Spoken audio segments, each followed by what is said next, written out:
Hi everybody, welcome to ZealZaddy, and this is our fifth and final solo session to bring us up to the beginnings of the Magnus Archives Miami. That one will start on Sunday, January 5th, so we're just a few days away. Very excited about that. All of these are about kind of digging into the backstory of some of the characters, get them kind of in a place where they're ready to come together as a team in the Magnus Institute. I do have to give you a bit of a warning that I shouldn't have had peanut butter before I went on. That the Magnus Archives Miami is a horror campaign that may contain material not suitable for all audiences. We explore topics of deep personal fears all the way up to existential threats to humanity. So listener discretion is advised.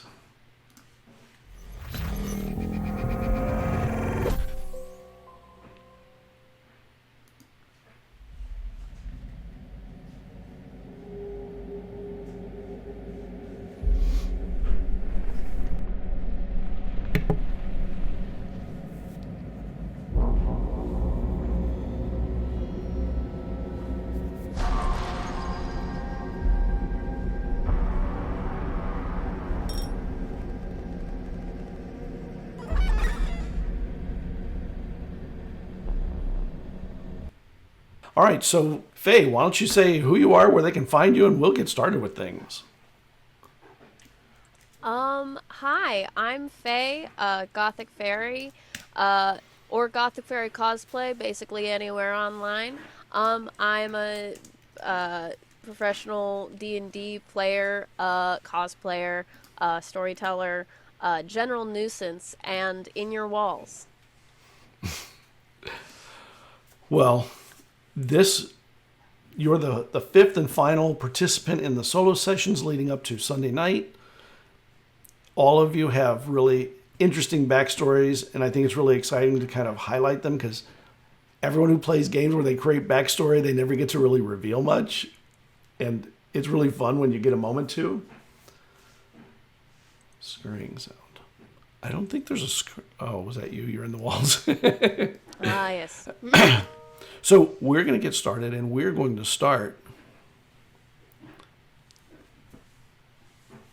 You don't know where your best friend Teddy went after a very unusual night.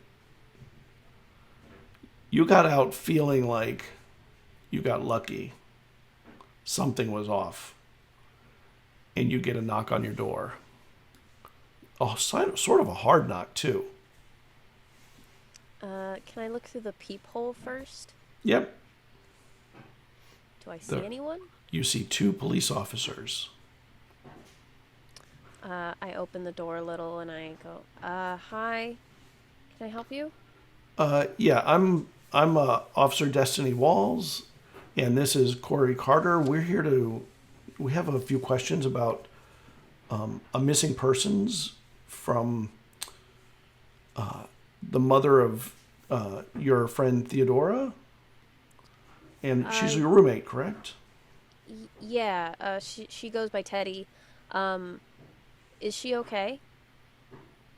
Well, that's what we want to talk to you about. We would like to. Her mother is worried, has not heard from her in several days, and we're concerned that maybe something happened, and we'd like to ask you a few questions if you don't mind. Okay. Can we come in, or do you want to do it here? It's kind of a tight space, but yeah. Come in. And I open the door. And when they come in, they come in and kind of spread out a little bit to stand side by side, and they both take in their half of the room, and they go, "Can we sit here? Is this okay?" And there's sure, yeah. some stuff in the chair, books or something. Oh, right. Sorry. I was studying the other, and I move it, I just put it on the floor. That's great. What are you majoring in, if you don't mind me asking? Oh, right. I'm going into literature, British literature, but it's a work in progress. Still might be going more into just a pre-law. Teddy? Yeah, so, and the one that speaks mostly is Destiny. She goes, when and where was Miss Pester last seen? So she was here a few nights ago, like 4 or 5. 5. Well, I didn't hear her come back in, so I guess it was 5. She came back after a date. She seemed a little bit off. Usually she's like, she's not like mean or anything, but she usually has a lot to say about the other person after a date. And that's usually like the sort of like decompression I think she does after a date, is she just starts telling me like all the things that this person did that like irritated her or something. So she had a date, and she came home, but she didn't really do that. She was really quiet. She was really quiet, and she like, I don't know, usually like Teddy's just a very loud person, and this is a very small apartment, and it was just a very odd time because I would like look away from her and then she'd be like a little bit closer, and it feels a little bit like when you have do you have a house cat? When you have a house cat and like it thinks that it's like it's the big prey animal and it's stalking you, and every time you look at it, it freezes and it's like, oh, I'm not doing anything. It sort of felt like that every once in a while. That's an unusual description for somebody in your apartment. Was that in your apartment here? Yeah, it was in the apartment.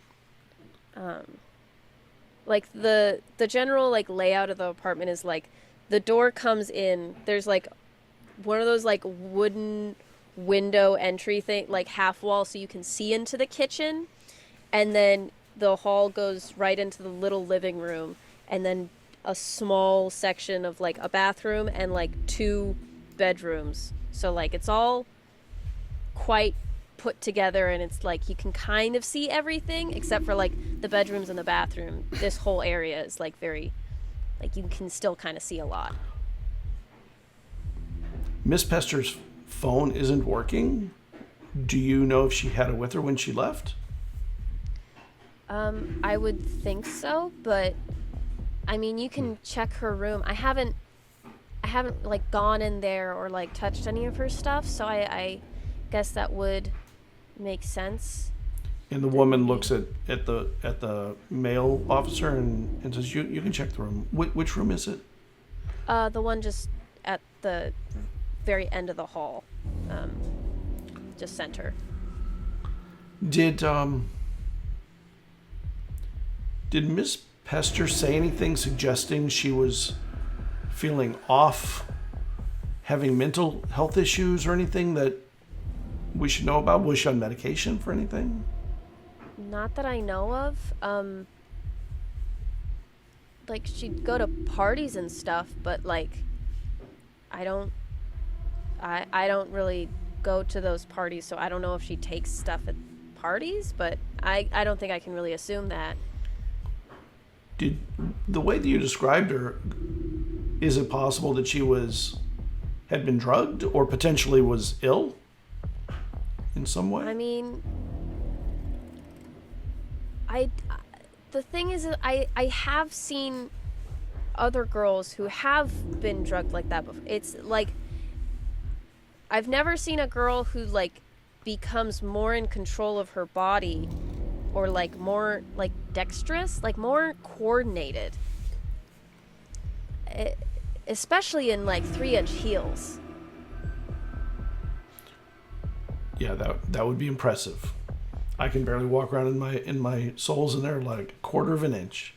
Yeah. Do you have a recent photo of her?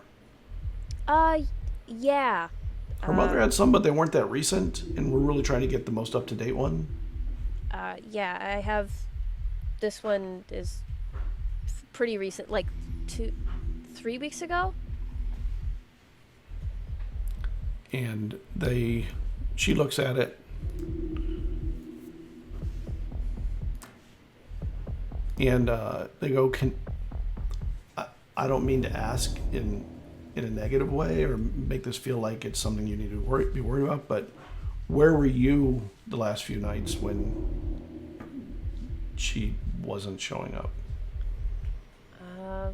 Well, it felt a little like maybe I'd done something wrong, or if she was upset with me the last few nights, so I thought maybe she just wanted some space to herself, or maybe she's just planning on going out or something. So I usually stay in and just study in here, but I moved myself to the library for the last week, also just because I have group projects. So I have group members who can say I've been there, and professors I've been in class. Okay. Well, most missing persons are found, right? More than 80% of them show up on their own, just arrive like, okay, right? Just so you know, I want to reassure you and let you know that even if someone goes missing, 4 out of 5 of them just show up in the next few days. So that's at least something to, we want you to keep hope up. Hope is important. The riskiest people are older people with dementia, children that have gone missing, that kind of things. And your friend doesn't really fit any of those profiles. So we would like you to let us know if she shows up, or if you see her or come across her again anywhere, please. And she hands you her card. And anything in there? And Corey comes out. No, it's pretty much a college dorm room. Do you have a class schedule of hers that we could get? Yeah, I do. And she just pulls it. It's like in her own planner as well. And she takes all this information, says, thank you so much. We don't want to keep you from your studies. We know you got a lot of Shakespeare or something to do, I guess. Yeah. Faust? Basically. Yeah. Oh, that's German, isn't it? Well. Yeah. Nice to meet you, Ms. Dunn. And the two of them turn, and they open the door, and they close it, and you are standing there with that.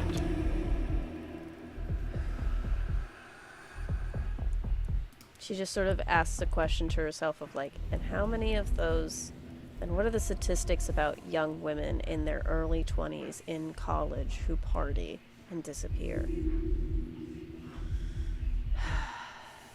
I think she might like go online a bit to try and see if she can search a little more, since she was kind of thinking she needed to give Teddy space or something. But now she's like, oh no. Doom research instead of doom scrolling. And you do research, you find that the statistics actually hold up. Most people do show up. Young women, it's within that range of statistics. It's really just the young and the old that are the most likely to not make it to that 80%.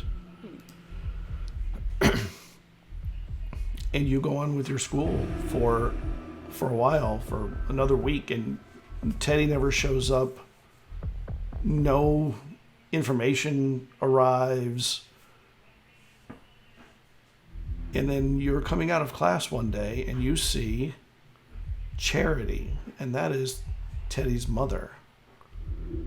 And she's got a shoebox in her hand. She says, she puts her hand up. Could we talk for a minute? Maggie, yes. Please, just for a minute. Of course, Charity. Hi. Is there somewhere we could sit? I need to show you something, and I have some questions. I'm Okay. sorry, I'm so worried. Like, you can't even imagine, but... There's some picnic tables by the art center. That's right. Okay, yeah, let's go there. Yeah. And she walks with you over there. I have... I changed her mail address, and I have gotten access to her social media accounts just because I want to know if anything's happening or if there's anything going to go on. And I was just hoping for anything, like if anything showed up. And, well, I received an invoice in the mail for something called an extendable trekking pole. And I don't know what that is, so I didn't know what it was. So I looked it up. And she bought it from a TikTok shop, and it showed up. It was sent to some place in West Palm Beach, some P.O. box. But it was picked up. It was bought with my credit card. That's why I knew what happened, but that it was done. And when I looked it up, it's like a walking staff and a weapon. Do you think that she's hurt and she needs a weapon to protect herself, or she's scared of somebody? Is somebody coming after her? I mean, I think that's a hard assumption, and that's jumping to the worst conclusion. I think that the likelihood of that is pretty low.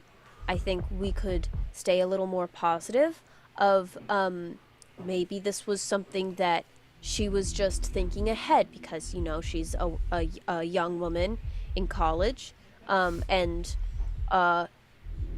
we've got, she already had pepper spray, so maybe this was just an added on thing of, winter's coming on, could get slippery, could be a good walking stick and just a bonus thing. Do you think she got abducted by somebody who's now using her credit card to buy stuff? Or... Well, have there been any other weird purchases? No. She didn't even know how to fight. Like, why would she need Did she know how to fight? She could hold her own. Really? I didn't know that. Is that what they're teaching you in college nowadays, how to fight? No, but she does have...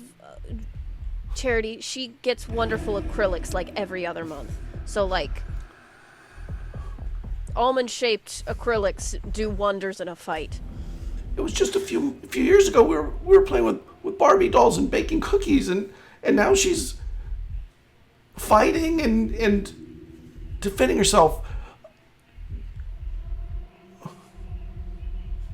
I hope that she doesn't need it, because you don't go buy a weapon to defend yourself. Eventually, you hide when you're afraid. I just didn't know what to do with this. I thought maybe you would know or have heard something. You'll let me know if you hear anything, right? Yes, of course. All right, I'm sorry. I just didn't know who to talk to. I'm going to take this to the police in a little bit. I want them to see this because, it's important for them to know. Yeah.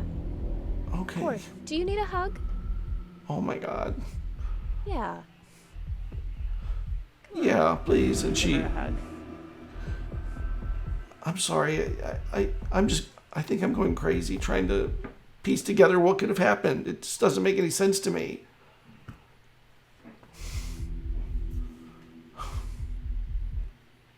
I just don't know what to do. Okay. Thank you. I don't know if you have another class or anything, but, I hope it's... Okay. They'll understand. And she packs up the mail and stuff in her box, and she starts to walk away. And she stops every now and then, looks back and waves or smiles, like a painful smile. And she goes to her car and she gets in it and she sits for a minute, and then she pulls out and starts driving out at a normal pace. And you're sitting there at the bench by yourself.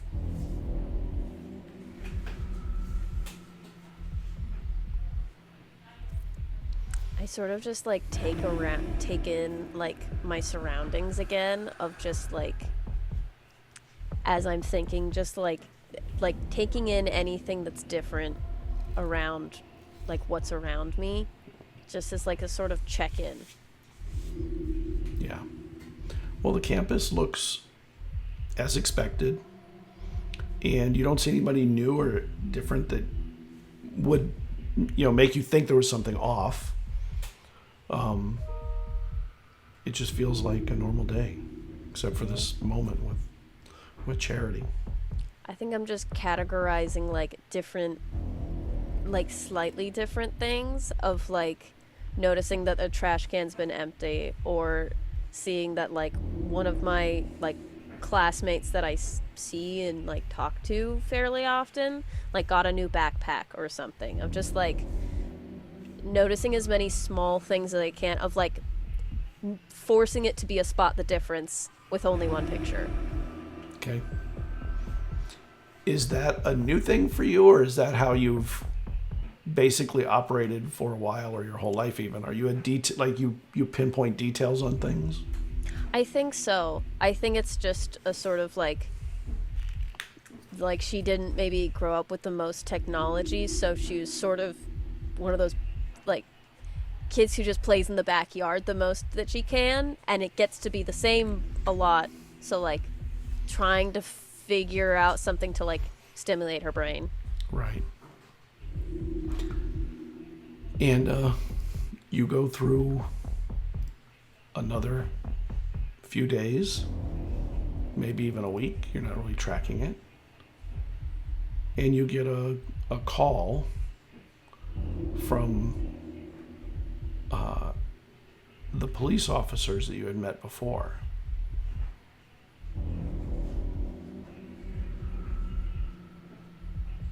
Hello? Hi, this is Maggie Dunn, correct? Yes, this is me. I don't know if you remember me, but I'm Destiny Walls. I was the police officer that asked you a few questions about your friend Teddy. And I was wondering if I could come by. I have a few follow-up questions, and I just want to make sure you would be home and available when I got there. Yes. I should be back This around afternoon. like this time. Yeah. Okay. Okay, I'll meet you at your apartment then. And she hangs up.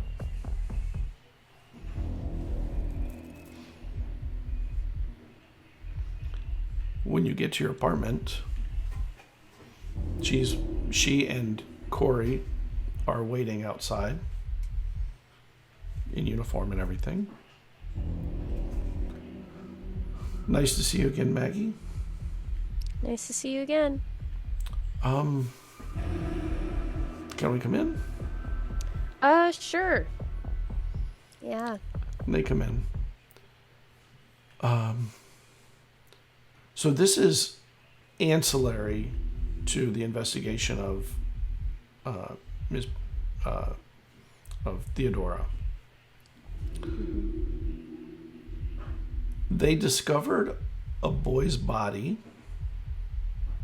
stuffed behind a boiler on campus. A boy named Robert Carmichael. Do you happen to know him?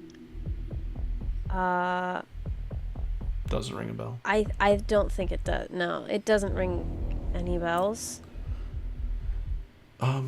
He was found by a superintendent, and Corey goes, oh, he was stuffed in behind the thing after he was beaten so bad that it broke most of his bones so he would fit. Right. And we were wondering, and they look at each other.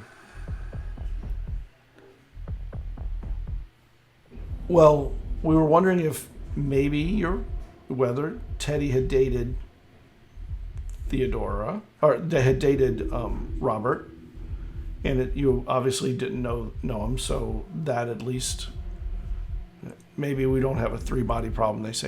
She says to the other one. Right. The reason we asked is he went missing a few days after Teddy went missing.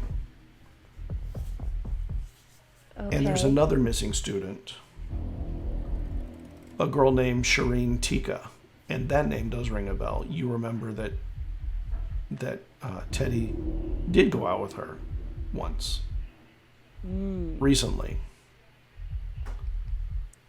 I do know Shireen, Teddy and Shireen had a date like a month ago, 2 months ago. And the police officer takes out her pad. Oh, I didn't expect to actually. Honestly, I wasn't expecting to get any information from you that actually is valuable potentially. Do you have any information about her? Did you meet her? No, I didn't meet her. I just got told that she ate with her mouth open. No, I don't think I ever met her. We've reached out to an organization that we sometimes work with when we have cases that are a little mysterious to us. It's called the Magnus Institute. There's someone who will probably reach out to you to maybe get a statement from you about it at some point. Okay. They just collect information and data, and they save it in case there's ever a need for it. I can't quite explain it. Can you explain it? Like I don't know what you're archivists? talking about. You Oh, have an yeah. archive? Yes. Okay. Of course, you're a literature student, right? Yeah. That's why you know what an archive is, of course. And the male officer's like, "What's an archive?" It's like a library. All right. If you hear anything about Shireen coming back or anything, we'd love for you to let us know. You know, there's a lot of things happening on campus that are kind of we're on edge, especially with the body found.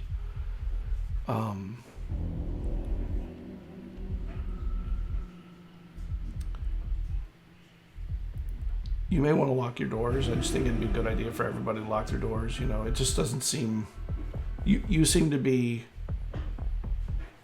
two of the three, if you know what I mean. And the guy's like, "Why are you trying to scare her? She doesn't know one of them. She only knew one of them. She only knew the name of one of the other one. You're not a woman. You don't think about this stuff." I mean, I know. I said it before. Teddy's maybe not the kindest person, but I don't think she's mean on purpose. She just has a certain way of saying and doing things. Well, she seemed to have recently gotten a weapon somehow. Right. So maybe she could be trying to protect herself, but she could also be right hurting people. We just hope not.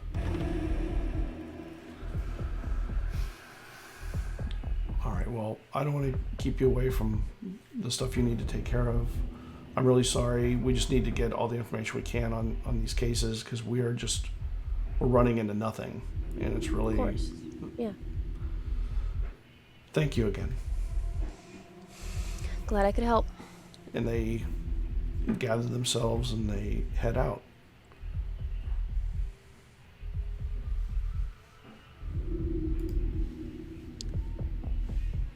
I think this is the point that Maggie starts, not like red string conspiracy board, but does start tracking out like not a sort of plan of like if she finds Teddy again, it's like cemented in her brain like I'm gonna find Teddy again.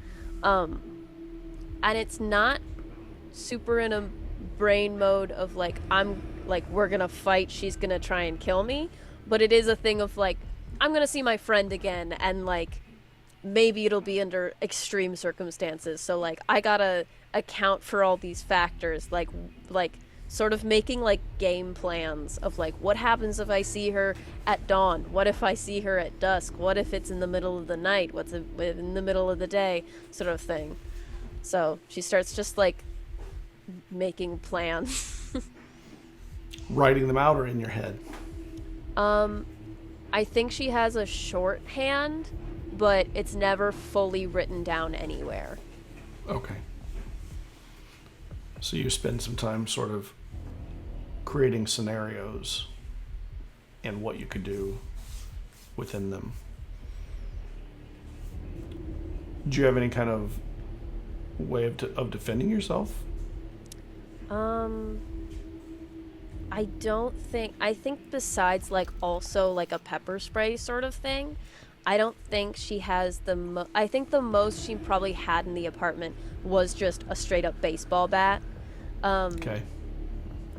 But other than that, she doesn't really have anything, so I think she's gonna look more into that, like, TikTok shop that Charity sent her and see if there's anything more to that, or if that seemed like a lead. And you go to the TikTok shop, and I'll just drop it's actually a real thing. So I'm going to drop it in chat. If anyone wants to see it.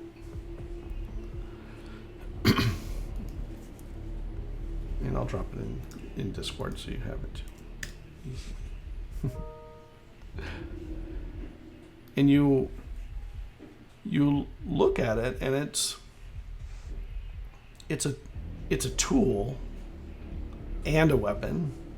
Although when you see how they use it, you're like, it ain't really a tool. They call it a tool, but it's a weapon. This is for pummeling. And you write out your scenarios in your shorthand as much as you feel is safe to have available. And several nights go by. Are you locking your doors and locking your windows and everything now? Is that a thing you did before? I don't think she is. I think it is a thing of like, well, if Teddy's gonna get in, she's gonna get in. And it starts to become an anticipatory thing of like, Teddy's gonna come back. So like, it's sort of a, like, I think Maggie's getting in her own brain of like, I'm playing mind games with you. Like, I know you're coming. Sort of trying to, I think it's partly like trying to outsmart her, but also I think trying to like rationalize this thing of like, I've lost a really close friend. Yeah, of course. And the only things you hear now are, of course, the worst case scenarios of everything. So a few days later, when you wake up and you have the news on,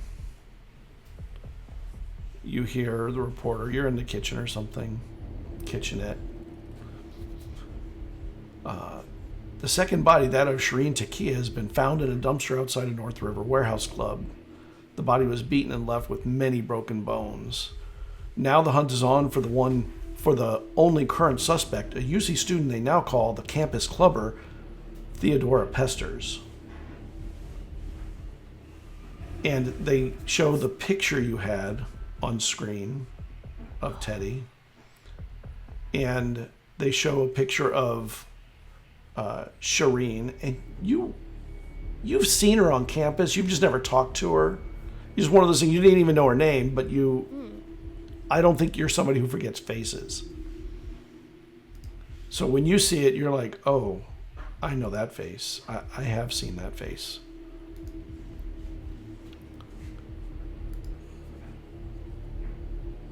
And the news goes on and says there will be more details to come.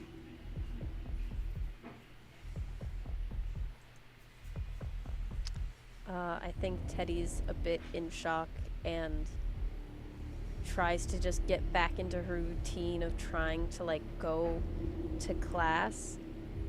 I don't know how well it might be known that she, like, I don't think it's necessarily, I think even if Teddy were, like, a party girl and, like, known around campus, I don't know if it would be known that, like, Maggie was her roommate, given that Maggie didn't really go to those same parties. But it does, so, like, I feel like it's probably talked about a lot in, like, classes, too. Like, it just might get a little overwhelmed of, like, oh, we have a possible serial killer.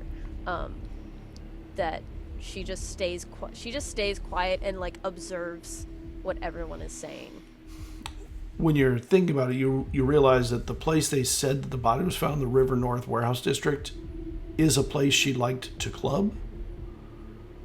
And it was a popular haunt. It's sort of a place where a lot of college students like to go to different kinds of dance clubs, whatever, different kinds of places to spend the evening.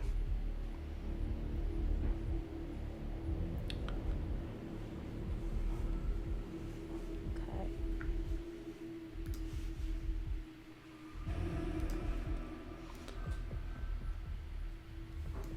And when you go to school, as you're heading in, there's a woman who walks up to you.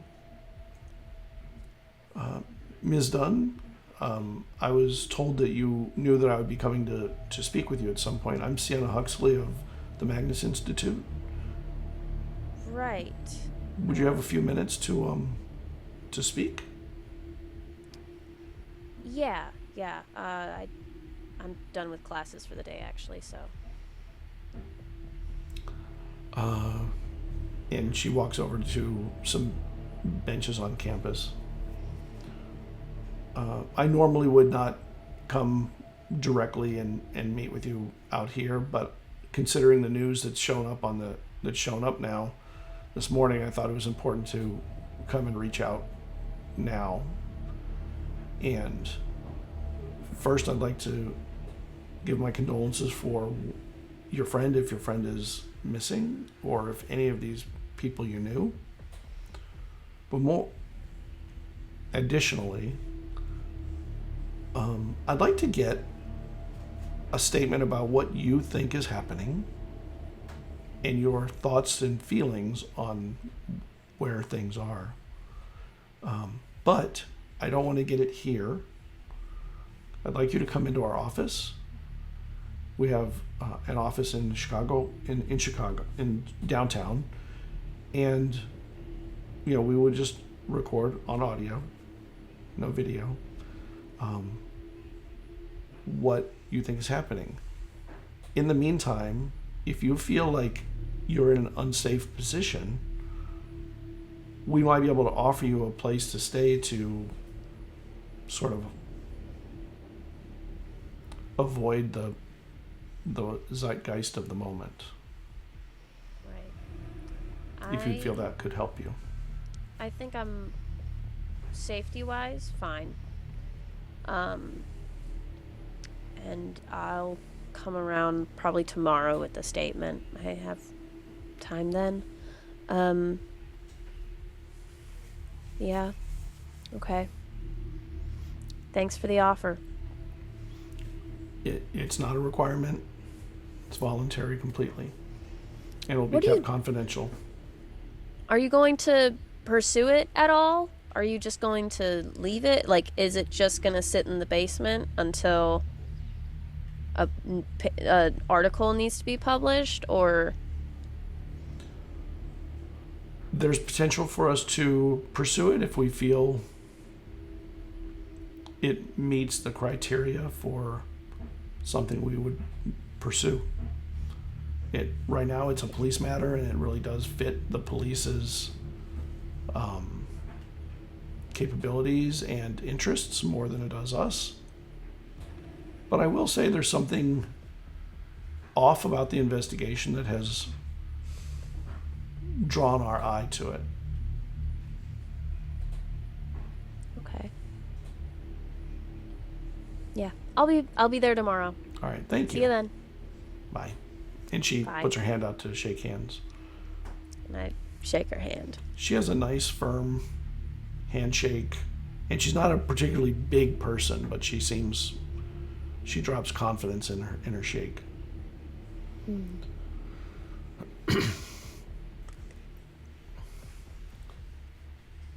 And I'm gonna head over like bright and early in the morning. okay.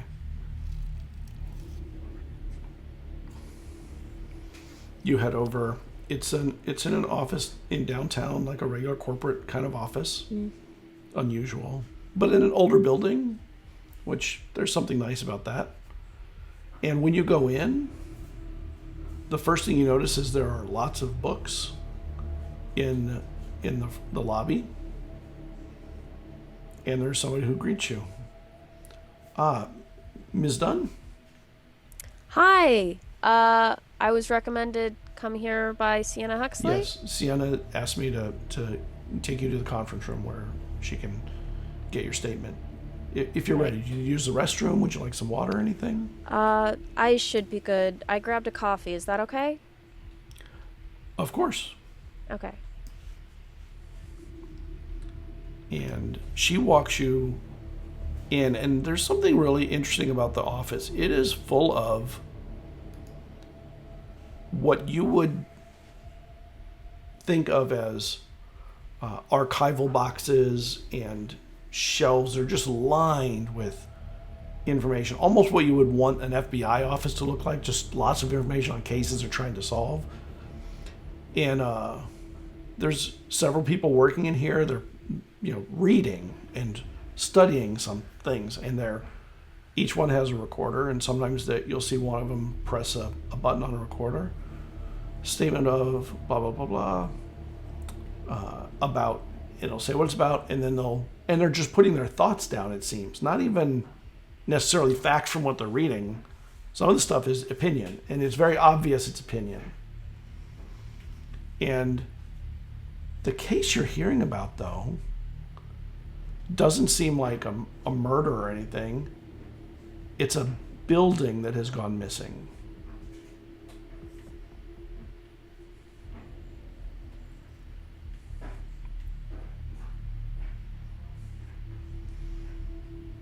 This way. Oh, right. And I follow. You have good ears, I can see. Hey, you don't get to be this quiet without being a little nosy, so. And Sienna, who you had met the previous morning, comes in almost at the same time, moment after you. Ms. Dunn, welcome. Thanks Please. for having me. Have a seat. They have this beautiful kind of owl symbol on the wall. Can you imagine?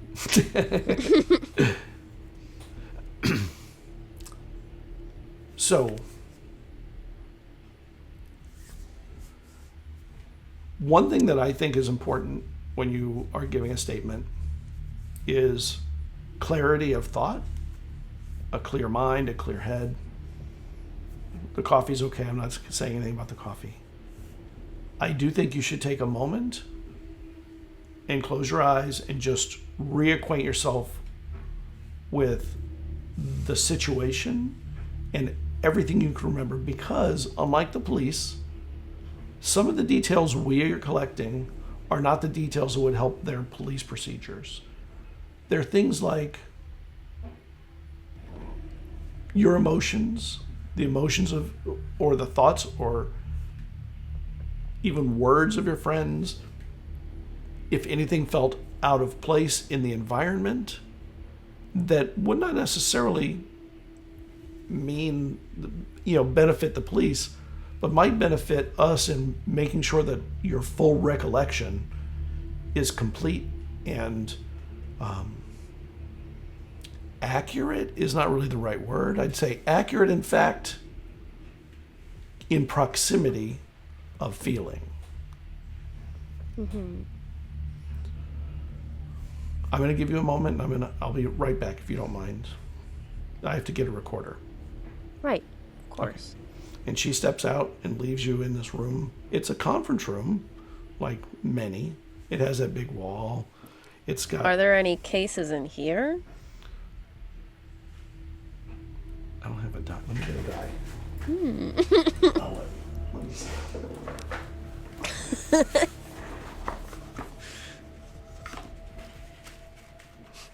It pays to be nosy. It does. These are some of my really pretty rainbow clear dye. They're really cool. But they're really hard to read. Let's see. There is a box that looks like it was the ones you had seen out there. I go over to it and I just pull like whatever's on top to just sort of read casually as I'm like also ruminating on mine. Okay. Of like, okay, you want me to... You say that, what's the sort of like position I should actually be like talking from? Like, are you just like saying this is like a comfort thing, or are you trying to... And the one you pull is there's a creek in Wisconsin that overflowed and became a flood, and they don't know where the water came from. It was a creek, and the river never rose to fill it. And there's a whole bunch of different statements from people saying what happened to them and how, and several people died. They drowned in this just huge flooding with no apparent cause of the water.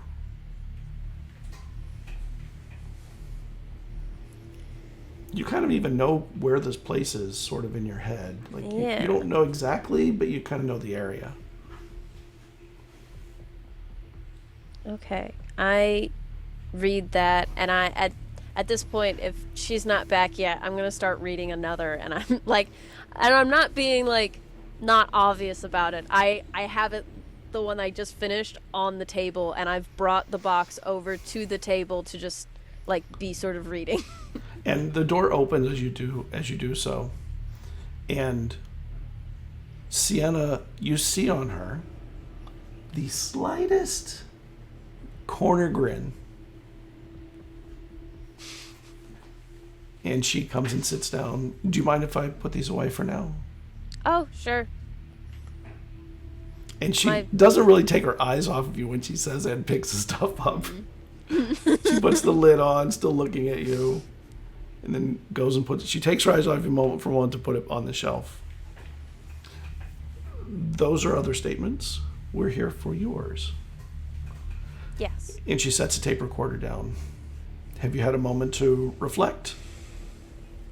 Yes. She presses the button. And she goes,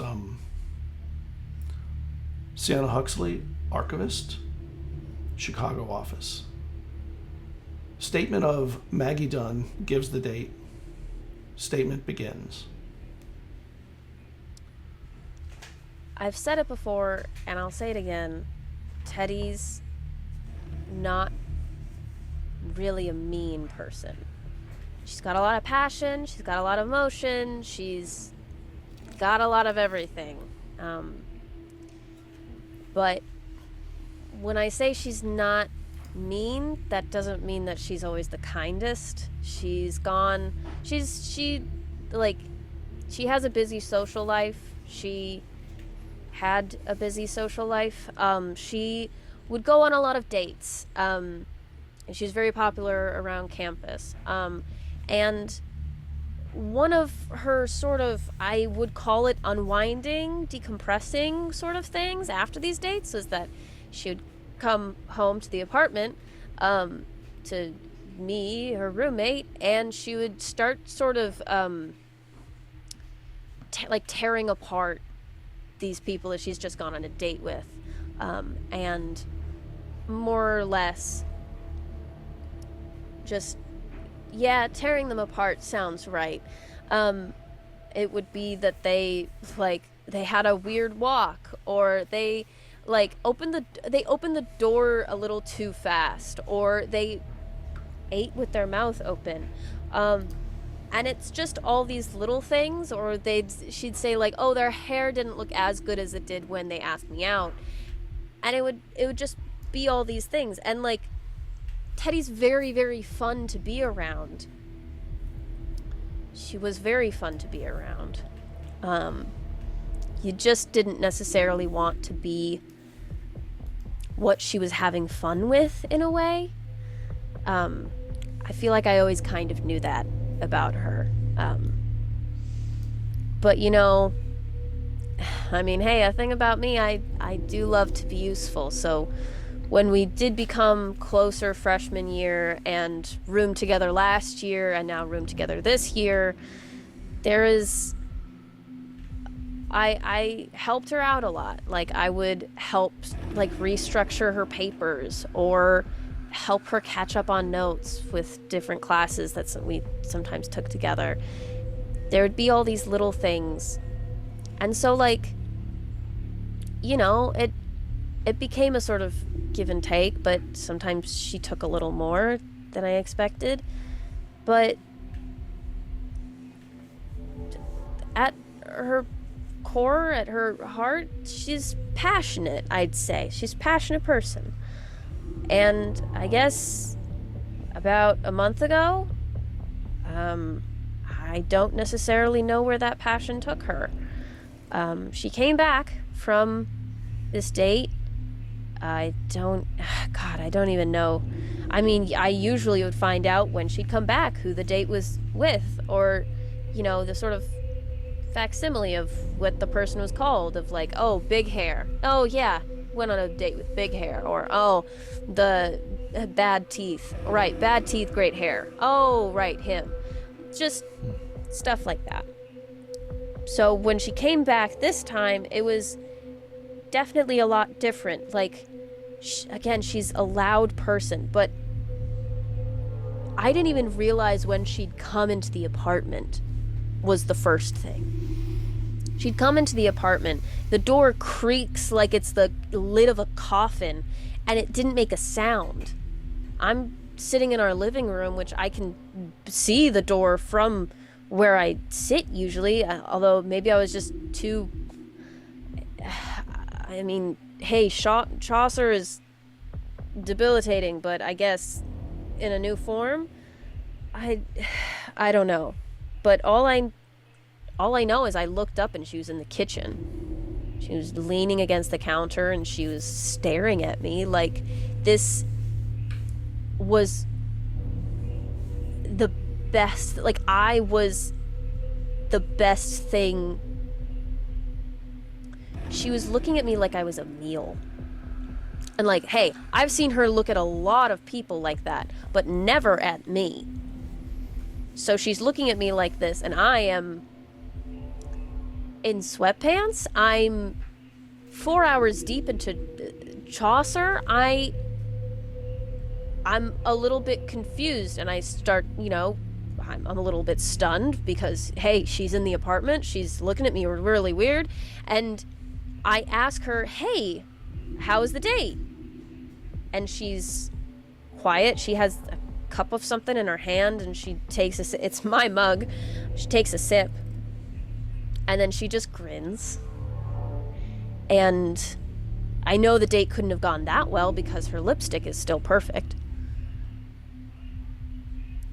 And she just says, great, which is a first.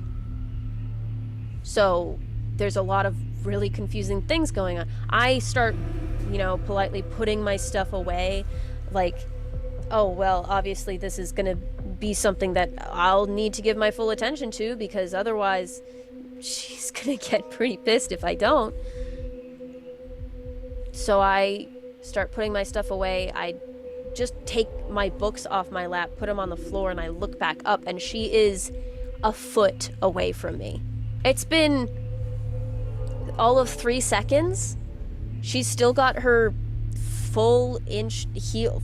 I don't even know the proper amount of inches in those heels, but I know it's enough that on linoleum it should make sound. All of it felt incredibly off. Incredibly bad. and also kind of good. So I start just talking with her. She's still looking at me like that and cocking her head now, and starts just walking slowly around the room, around the kitchen again, through the hall, like just taking everything in like she's never been here before. Like we haven't been living here for the past 3 months alone. Like, I don't know. And at a certain point, I'm just talking about something. I don't even know. I think I was complaining about how the garbage is overflowing. And she's still just nodding along. I don't know. I don't know. She's just quiet and stalking and staring. And then she just turns and goes, well, I'll be back when I'm back. And then just walks slowly out the door. And it's already 11 p.m., so it's like, I don't know where you're going, but I guess, I mean, she's got other people than me. And then that was the last time I saw Teddy. And then I thought, hey, maybe she's just kind of sick of me as a roommate. Maybe that's what the whole looks were about. Like, she's finally woken up. And she doesn't come back. She hasn't been back. I don't see her for 5 days. And I still haven't seen her since. But after 5 days, the police came to my door and said, hey, we're here about Theodora and how she's missing. And the case of Theodora Pesters and what's happened to her. And I give them the sane account of this. And then I give them an updated picture of her because, hey, she's a missing girl. Obviously, people should know what she looks like. And then days later, I see her mom, and she tells me that Teddy bought something off TikTok shop, a social media something, and it's a trick pole. It looks like a walking stick, but it's actually like fully a weapon, more a weapon than a tool. And I'm trying to console Charity, and I think, God, I've already seen Teddy take down some girl who looked at her wrong on a dance floor with her manicured... And then, later than that, like a week or so, it all blurs together. The police officers come and ask more questions of, hey, have you heard of someone named Robert Carmichael? I go, no, that doesn't sound familiar at all. And they go, oh, well, he was found dead behind the boiler on campus. And he was broken. His body was broken up to fit behind the boiler. And I still don't recognize him. And then they go, oh, have you heard of Shireen Tika? And, oh, yeah, I do. She did go on a date with Teddy, like, what, a month ago? A week before she went missing, I think? Also missing. And then they start saying, hey, you should lock the doors. You should get ready because you could be next. They don't say that, but it meant as much. And then a few days ago, had the news on, and they found Shireen's body in a dumpster behind a club. It was a club that Teddy did go to, I think, about twice a month. It was like a regular when she could.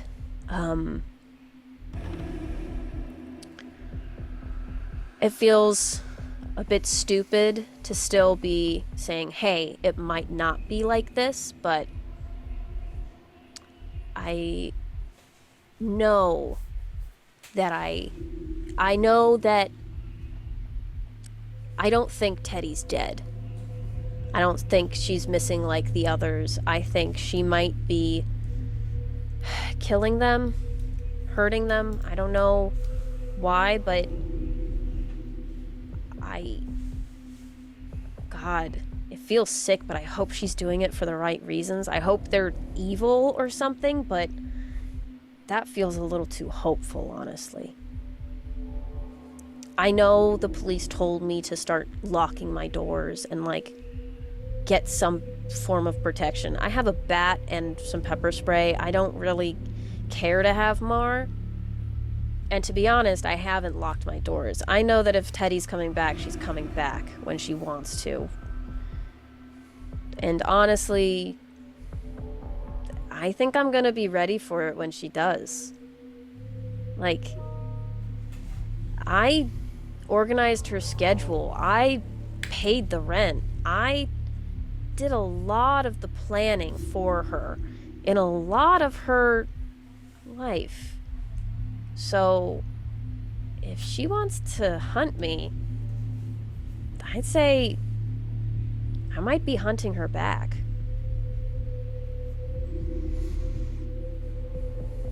End of statement. Thank you. She turns it back on. You said that you feel you might be ready for it. What do you anticipate is going to happen if she is coming back for you? I don't really know. I mean, it could be that she's looking to kill me. I don't know, honestly, what I could have done to her to warrant that.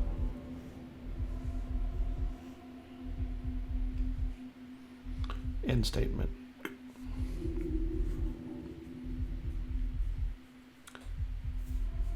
You're very obviously in a precarious situation.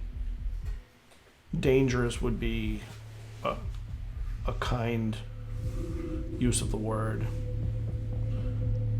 Do you feel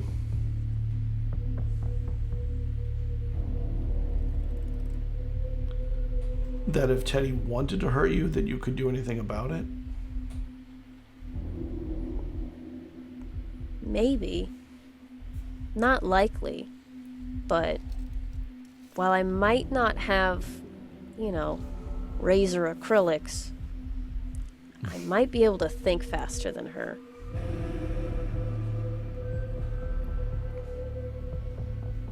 The pen is mightier kind of thing. Maybe. She always had a head for insults, not necessarily for logistics. Do you want us to set someone up in your apartment to give you I mean, if you protection? want to follow up on this, you can. I'm not the most worried. I noticed there's really clear and concise details in your statement, and this really isn't about the statement, it's more about you. I also noticed that you recognized an archival box matching the ones we use out front. So you were interested enough to open one and bold enough to do it knowing I was going to come in at some point and catch you. Yeah. What would you have done had there been a sheet on the top of that said classified or something like that? Top secret. I probably would have put it back before you came back.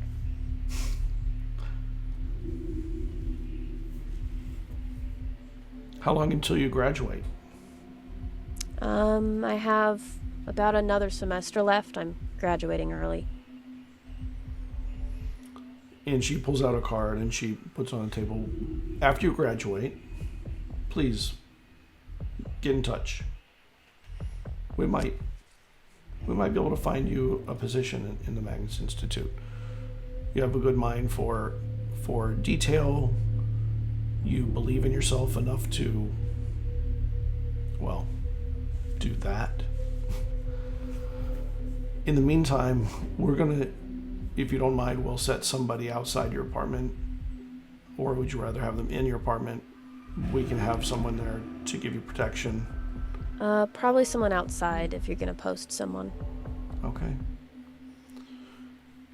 We can't leave them very long. We'll do it as much as we can. But I think there are things in your statement that tell me that the police are partially right, that there's a dangerous individual about,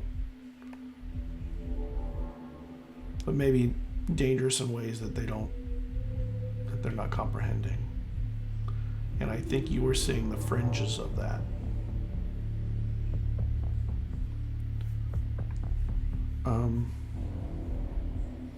Thank you for giving a statement, and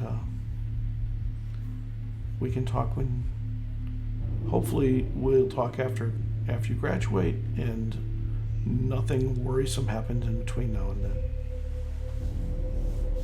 It was real nice You're very meeting you, Maggie. optimistic. I like that. That seems like a great thing to have in the workplace.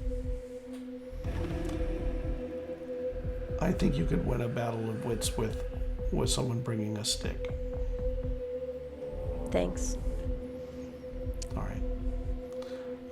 Let me walk you out. Thanks. And someone comes in, and on the way in she goes, archive it, give it a number, and put it into the open and active files, please. Open and active files, please. And they go in and they start sweeping up the stuff. There were even notes that she had taken, and she put them on the recorder. Something you would notice, but others may not quite notice that kind of detail. And she walks you out and gives you a handshake. This is Marcus. He'll be coming sometime before the evening arrives, and he'll be outside your dorm room or your apartment. I'm assuming it's an apartment. Is it an apartment or a dorm? It's an apartment. It's like very close to campus, but it's like tucked away. All right. And you're able to get home. You can kind of go through your thoughts as you leave this very odd place. It didn't feel like a police kind of thing. And it definitely didn't feel like an FBI kind of thing either. I'm not even really sure what it is.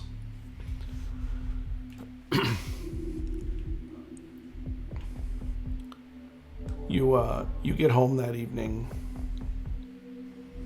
or you get home, and then that you see out the window that evening at some point a car that sits for several hours, and you know that is probably Marcus in that vehicle. And does it make you feel safer? I think it does kind of, because in my brain it goes, oh right, he's kind of a bait.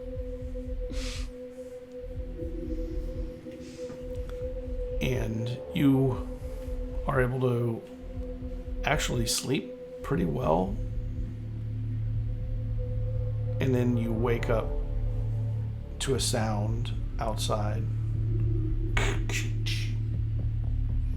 And you're in a cold sweat a little bit. Are you ill? Maybe not.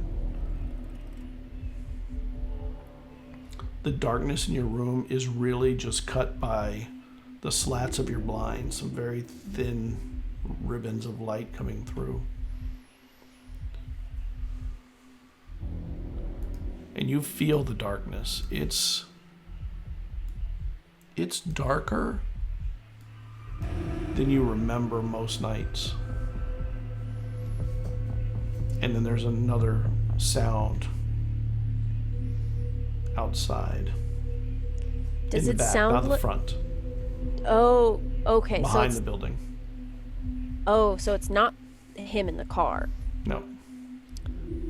Okay.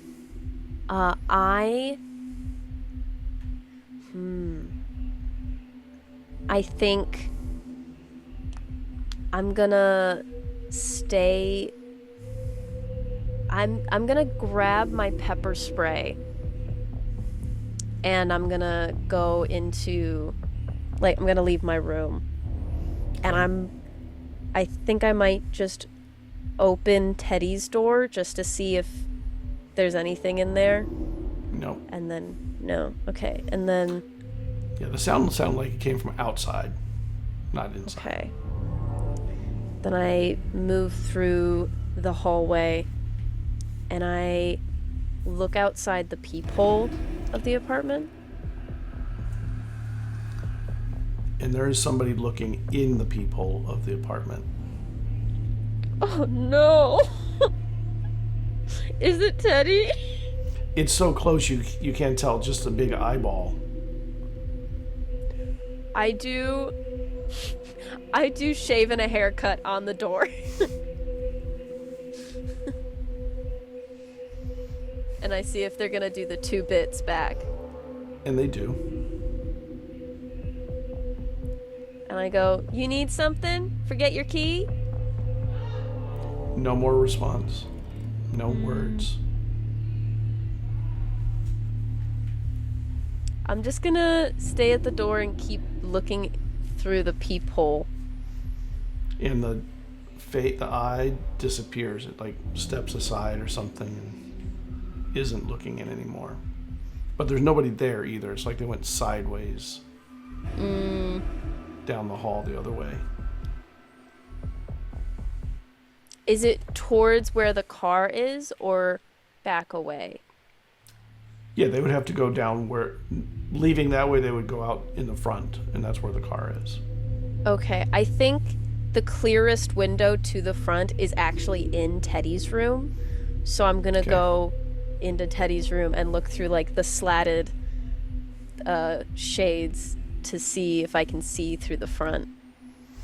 Yeah, and there's somebody who walks down in a hoodie with a size and gait that is, you recognize, but it's not the size and gait that you remember of Teddy, but the size and gait of what you remember of Teddy that last night.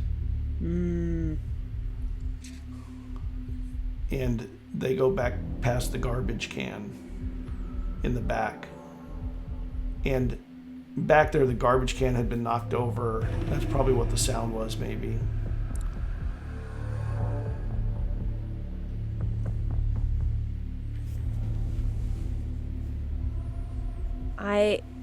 Are they heading towards the car? Mm-mm. They turn the corner of the building and disappear into the night.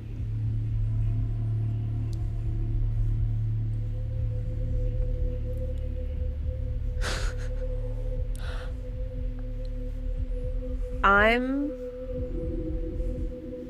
gonna do something insane because I love taunting my ex-best friend.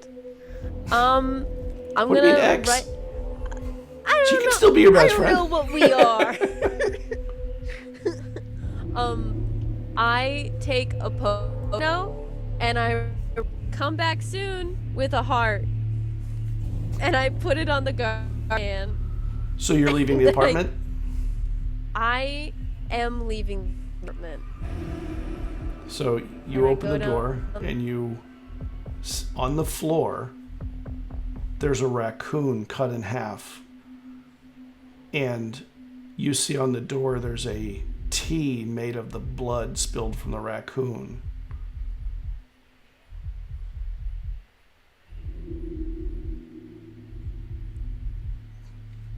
Will I be canceled if I say that's hot? That's what besties do for each other. This is what just girlfriends do. This is girls being girls. Oh my god. It's spelled in a T? Yeah, just a T. The letter T. Oh, Teddy. Right. And it's just smearing down, the blood is just running down the door and gathering at the bottom edge. as a matter of fact, when you pulled it open, it sort of dripped little lines in the carpet in front, right inside the door too. I am gonna.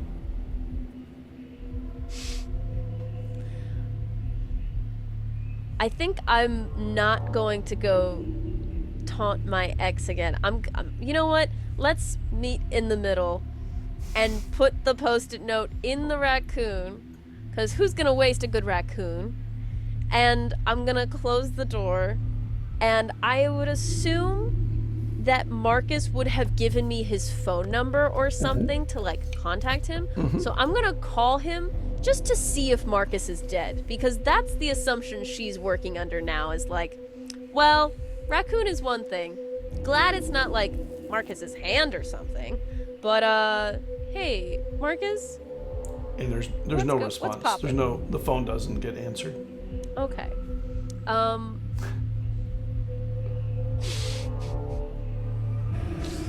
I should, Sienna gave me some content, gave me a card. I'm gonna call it then and just call her number. All right. Maggie?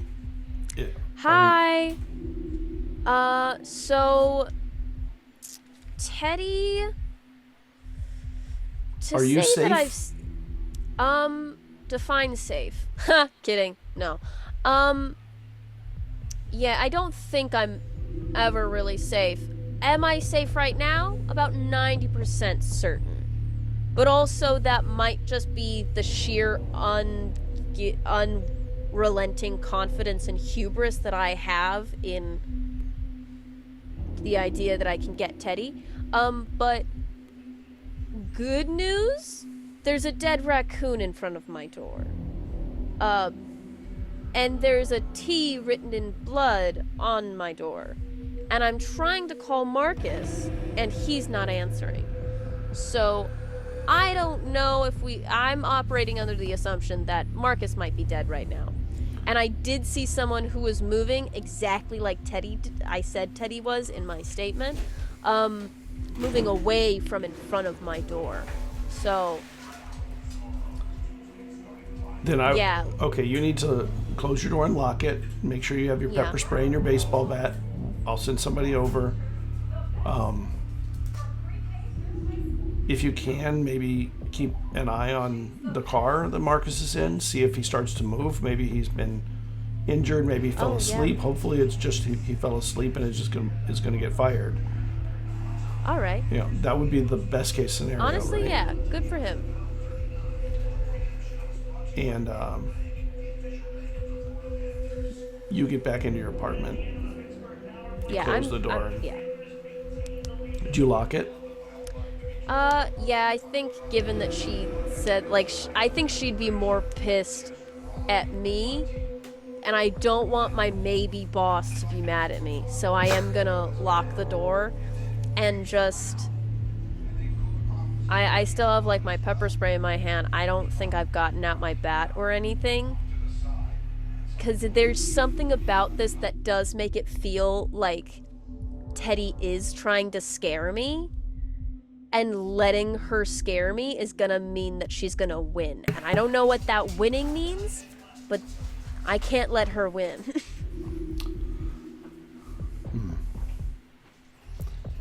10 minutes later, a car pulls up behind the one that Marcus is in, and two people get out. One of them starts heading to the apartment, and they look like they're carrying a handgun of some kind. And the other one goes over to the car Marcus is at. And they open the door, and Marcus doesn't move. He goes in and feels his neck and everything, and he starts calling somebody on his phone, and he's looking around. And he has a handgun in his hand now also. The door, you hear someone knock on the door. I go and look through the peephole again. It's somebody you don't recognize, but yeah, I unlock the door and Yeah, I open and I go, "Hi." Hi. I was sent because of this problem you have right now. The police have been called. Yeah. We have to make sure that the police get this in their. Obviously, they're going to know that you're a target. Yeah. You said you saw the suspect leave the building. Can you show me through the windows where they went, what they did? Sure. And I sort of explain the process of it and like the like realizing like, oh, the garbages were probably the sound that's what the sound made and all that, and I think that's I explain. This person makes a phone call. Northeast corner, they went by the garbage. See if there are cameras along any of those alleys or streets in that direction. We just like to get some kind of eyes on the target. The police should be here shortly too. And he hangs up. Okay. You have your baseball bat. Please keep it with you, and your pepper spray. I'm going to stay with you in this room. We want to turn all the lights on, make sure that it's well lit, and we're able to see well.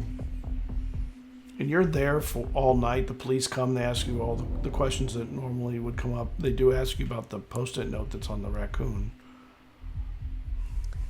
Well, honestly, it seemed like the best way to get her to come back. Oh, if I have time, then I am gonna try and get rid of that. You can get rid of it. Awesome. Excellent. And you have a night that you don't get any sleep. Marcus was not killed. Marcus was drugged. Oh. There was an injection in the neck, but the window was bashed in with some kind of a bat or weapon or something, and then whatever happened after. And you are sitting there all through the night, and then the morning arrives, and the police say, we're going to leave a couple of officers, we think, at the door. Unless you would like to move, we can help you move and get somewhere safe. We really don't feel you're safe in this locale. Okay. I think Teddy, given that it's a night that she has had, no sleep and everything, I think in that time, she's started just organizing, okay, might have to take my last semester of, online classes instead, and, has, drafted an email to Maggie of, hey, if I work semi-part-time about 30 hours a week, and, I also do finish my last semester of college and this and this and this, and, you could help subsidize so that since this is, part of this open statement and everything, and is trying to organize that so that, all these sort of threads are coming together. So are you putting this down on paper, or are you putting this in your head clear? This is actual stuff, writing an email, writing emails to professors, to Maggie, to all these things of hey, you get the situation. Can I have some accessibility with this? And it doesn't take more than the morning for you to get replies from everybody saying, of course you can do. We'll set the exam up to be done online. You'll use your normal student ID and log in, all the things that you would expect for them to be able to do. And they say that they'll set them up so that you can finish them as quickly as possible, rather than waiting even the month that's left, if they can help it, if they can, so that you'll be able to graduate as quickly as possible and not be at risk any more than you need to be. The day goes on for a bit, and then Marcus eventually wakes up and stumbles out of the car. Not out of the car. Now, he probably was taken in an ambulance. He would have been taken in an ambulance. And then Sienna arrives and comes in. And she goes over to the police officer before coming to you, and she goes, I'd like a copy of that statement if you don't mind, officer. Sure. And so I have to get my supervisor's approval. He's already been contacted. You should be getting a message soon. If you don't mind, I'd like to get it as soon as possible. And she then comes over to you. I think as soon as she comes over to me, I just go, take a girl to dinner first, before you get her statement. So you think you saw Teddy? Or did you see Teddy? I think I saw Teddy. Okay. I mean, I can take a hint. Maybe it was some random stranger who also moved like my best friend and wrote a T on my door. Okay. I talked to the dean of the school, and he's willing to have you take your tests and get them out of the way in the next few days if you're ready for them. Yeah, I am. And we're ready to get you into the Magnus Institute as soon as possible, because there's some information we have that might assist, but we can't give it to you unless you're employed with us. Are you interested in being employed with us? I think I am. All right. Finish up with the police, and I'll be waiting in the car.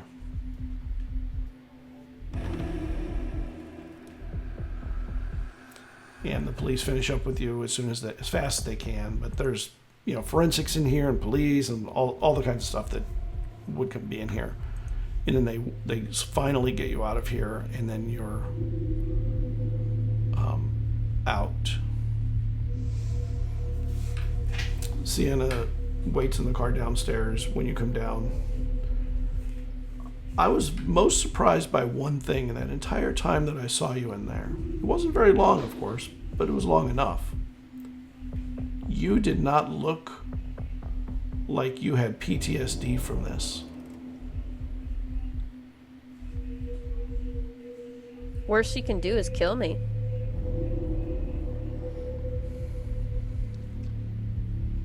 Let's go sign some papers. Yay! And I think this is the perfect place for us to break and get us ready for what comes next in a couple of days. Of course, you will have been employed for a while before that, but we'll talk about that on that night. All right. Well, thank you everybody for joining us. Why don't you tell everyone where they can find you and make sure that they know to follow you everywhere. Hi, I'm Faye, Gothic Fairy or Gothic Fairy Cosplay. You can find me on most any platform under those. And actually, on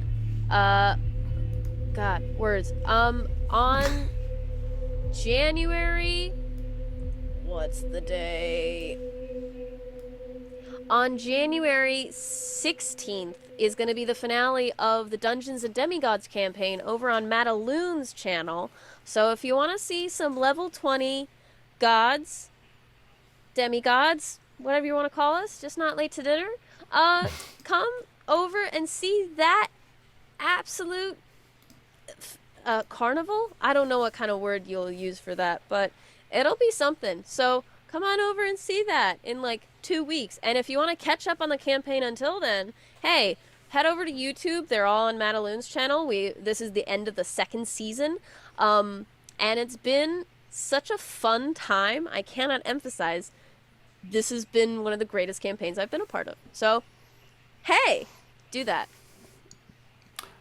My name is Scott, or Zeal. You can find all of our product on YouTube. We finished 3 Old Gods of Appalachia campaigns. We did a Sentine Sensibility. This is our first Magnus Archives campaign. You can see the other solo sessions already on YouTube. This one will be on YouTube tomorrow morning, so that you'll have all of the solos you can catch up on before we start the one on the 5th, which is Sunday. Have a good night, everybody. We can't wait to see you then. Bye.